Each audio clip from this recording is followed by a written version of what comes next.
미국에 체류하는 불체자들은 물론 여행객이건 학생이건 영주권자이건 시민권자이건 모두 트럼프의 추방정책에 두려움을 가집니다.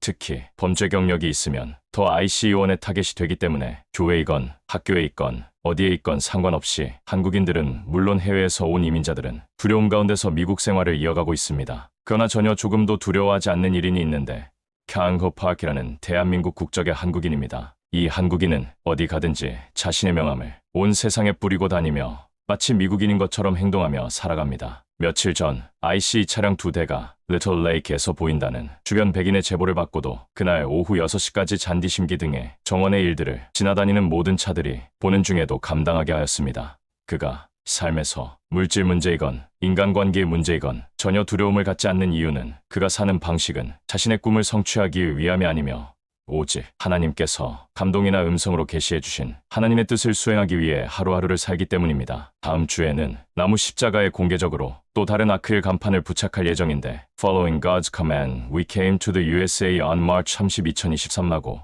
미국으로 건너온 그 이유가 하나님의 명령에 의해서 라는 내용의 EM 간판이며 미국의 건물 구입의 클로징 날짜까지 적어놓았습니다. 제가 겁없이 오랫동안 살아왔는데 저도 제 인생에서 가장 두려운 순간이 한 날 있었습니다. 과거 수십 년 전 하루는 하나님께서 금강산댐으로 강을 따라 올라가 강원도를 여행하라는 내용이었습니다. 금강산댐은 남한에 있는 댐이 아니고 북한에 건설되어 있는 댐이며 금강산댐과 맞대응으로 건설된 남한의 댐은 평화의 댐입니다. 제가 그 하나님의 말씀을 듣은 날은 겨울 중에 가장 추운 혹독한 혹한기였으며 저는 금강산댐으로 올라가는 강의 지류를 따라 강원도로 출발하였습니다. 제 기억으로 당시 서울의 기온이 영하 15도로 기억되며 전날 눈이 많이 와서 평화의 댐으로 가는 도로는 완전한 빙판이었습니다. 도로 위의 얼음 두께가 10cm는 좋게 넘었는데 중요한 것은 제 시야에 당일 차가 단 한 대도 없었다는 것입니다. 얼마나 길이 미끄러운지 강을 따라 건설된 도로는 허술한 난간만이 도로와 강을 나누는 분기점이었습니다. 30분에서 1시간 동안 꼬불꼬불한 얼음 도로를 갈 때 저의 마음은 죽느냐 사느냐였습니다. 제 입에서는 방언이 절로 나오며 극도의 긴장과 두려움에 브레이크나 엑셀을 잘못 밟는 순간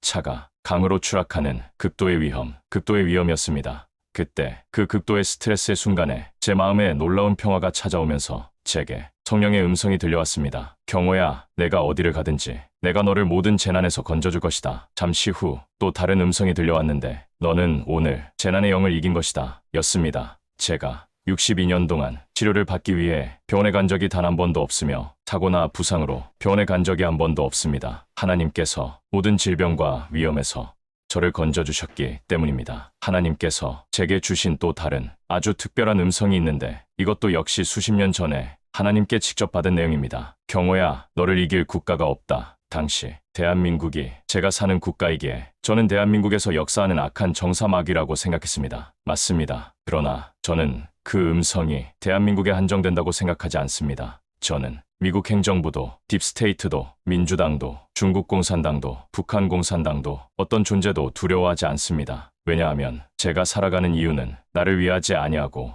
오직 나를 위해 십자가에서 죽으시고 지금도 나를 위해 간구하시는 예수님만을 위해 살기 때문입니다. 죽어도 주를 위하며 살아도 주를 위합니다. 두려워 떠는 자들은 자신의 생명을, 자신의 재산을, 자신의 여러 가지 소유를 잃을까봐 두려워할지 모르지만 저는 하나님을 잃는 것을 가장 두려워하는 사람이기 때문입니다. 할렐루야. 2025년 4월 25일 오후 10시 박경호 목사가 하나님의 집에서